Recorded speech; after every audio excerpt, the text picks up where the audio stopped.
Hey, did you know Temecula has its first female fire chief here at City Hall? Let's go talk to her.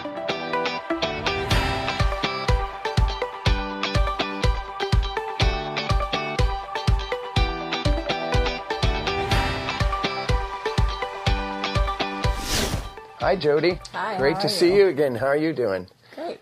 So, as the first female fire chief of Temecula Valley, how would you describe this job to a child? One of the best jobs ever. You started out as a volunteer firefighter in, what, 1991? Yes. I lived in Pedley, and there was a fire station across the street, and I used to watch the fire engine go, and I always thought in the back of my head when I was in high school that would be a great job. I ran into a firefighter and started talking to him, how do you become a firefighter?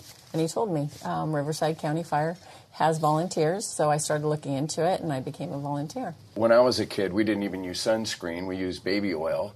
And so I can imagine that now you have air-conditioned vehicles compared to what you started with. Tell us a little bit about what the environment was when you started as a firefighter. Well, some of the environmental things, which is funny, is, they didn't have locks on the bathroom. That's a huge one.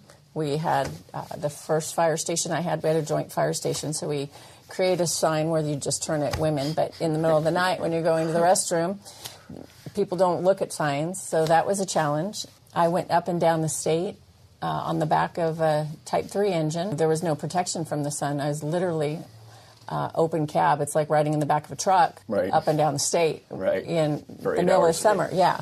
Eventually, they fought for closed cab for our protection and our rehab. So there's been a lot of changes through the years. Tell us about the journey to get here and some of the challenges you faced with so much testosterone in a classically testosterone-driven environment, really. I think one of the biggest issues with women in the fire service is that once they get to the age where they want to be married and have kids, you need to be home. You're away from home more than you're at home. So that's a challenge. Coming up through the ranks, you're competing with a male-dominant field. You can't be mediocre. You have to do 150% to get 70% credit. It hasn't been easy, but the more you prove yourself, the easier it gets. What are some of the challenges you see, advice you would give to women who are taking this path and are out there and have thought, I'd like to be a fire chief too? Build relationships, get to know people in the other agencies. So when we do go on these multi-agency calls, they know you beforehand. There aren't a lot of females, like I said, probably because the conflict with being able to be home, but it is a great job and it's worth all the work.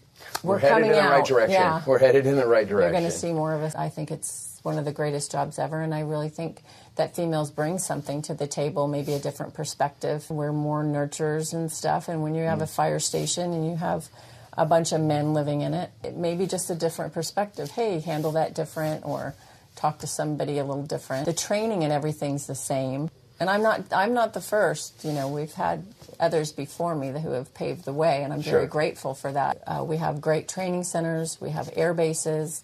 We have conservation crews, and we have females in all of those positions. There's opportunities there for everything for females, just like there are for men. Okay, here's one final question that my daughter asked me to ask you. So if you were given an elephant that you couldn't give back, and they delivered it to the fire station, how would you handle it?